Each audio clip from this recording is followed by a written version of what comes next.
ஆன்மீக ஐதீகங்கள் சூலவிரதமும் தை அமாவாசையும்.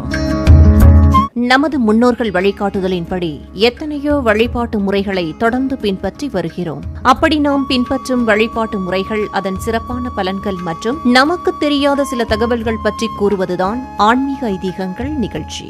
அந்த வகையில் சூல விரதத்தின் தத்துவங்கள் மற்றும் பலன்கள் பற்றி இன்றைய ஆன்மீக ஐதீகங்கள் நிகழ்ச்சியில் தெரிந்து கொள்வோம்.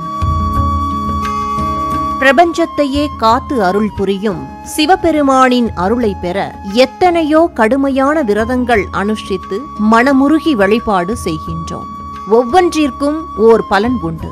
அவற்றுள் சிவபெருமானுக்கு மிக மிக விருப்பமான அஷ்டமகா விரதங்களில் ஒன்றுதான் சூல விரதம். தை மாத அமாவாசை தினத்தன்று அனுஷ்டிக்கக்கூடிய வலிமை மிக்க விரதம்தான் சூல விரதம். அடியார்களின் அல்லல்களை போக்குவதற்காக சிவபெருமானின் கையிலும் அம்மன் திருக்கரத்திலும் இருக்கும் ஓர் ஒப்பற்ற ஆயுதம் சூலம்.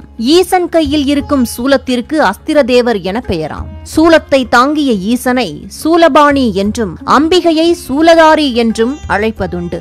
மனிதர்களாகிய நம்மிடத்தில் உள்ள ஆணவம், கண்மம், மாயை ஆகிய மும்மலங்களையும் ஒழித்து நல்லருள் புரிய இறைவன் திருக்கரங்களில் தவழ்கிறது இந்த திரிசூலம்.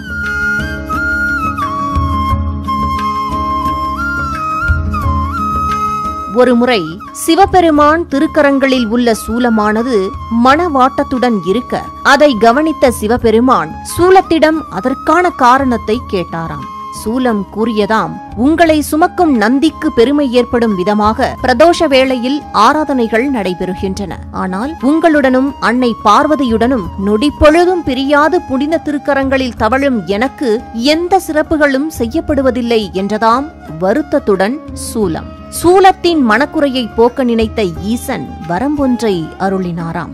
ஆணவம், கண்மம், மாயை எனும் மும்மலங்களையும் அழிக்க என் கையிலும் பார்வதி தேவி கையிலும் மட்டுமில்லாமல் தீமையை அழிக்கும் சக்தி கொண்ட எல்லா தெய்வங்களின் கைகளிலும் பாச அங்குசத்தோடு நீ இருப்பாய் என்றும், திருவிழா காலங்களிலும் தீர்த்தவாரி போன்ற உற்சவங்களிலும் அஸ்திர தேவரான சூலதேவனே கம்பீரமாக நீயே முதன்மையாக செல்வாய் என்றும், முக்கியமாக தை மாத அமாவாசை என்று சூலாயுதத்துடன் கூடிய சிவசக்தியை வழிபடுபவர்களுக்கு முக்தியை அளிப்போம் என்ற வரத்தையே ஆணையாகவும் இட்டு சூலத்திற்கு சிறப்பு செய்தாராம்.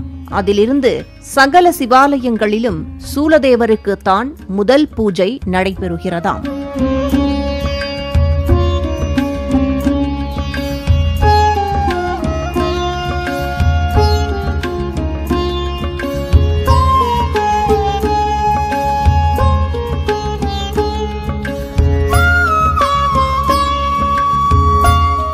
சூலதேவர் இப்படி ஒரு பெருமை மிக்க வரம் பெற்ற திருத்தலம் தஞ்சாவூர் கும்பகோணம் சாலையில் உள்ள சூலமங்கலம் ஸ்ரீ அலங்காரவல்லி உடனுரை ஸ்ரீ கீர்த்தி வாகேஸ்வரர் திருக்கோயில். இக்கோயிலில் சூலதேவர் இரு கைகளையும் ஒரு சேர கட்டிக்கொண்டும் சிரசில் சூலத்தை ஏந்தியவாறும் காட்சியருள்கிறார்.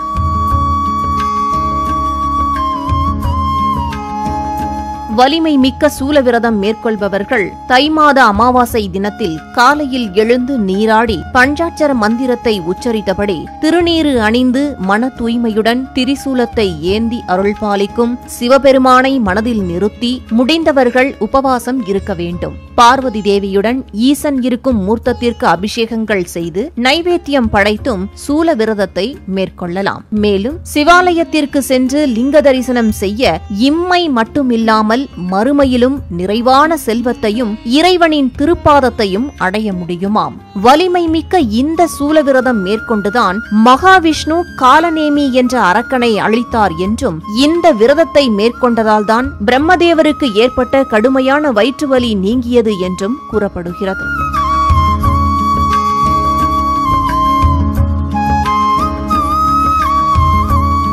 நேயர்களே, வலிமை மிக்க சூல விரதத்தை மேற்கொள்பவர்களை எதிரிகள் ஒருபோதும் நெருங்க முடியாது என்றும், மாணவர்கள் குறிப்பாக விளையாட்டில் சிறந்து விளங்கலாம் என்றும் கூறப்படுகிறது.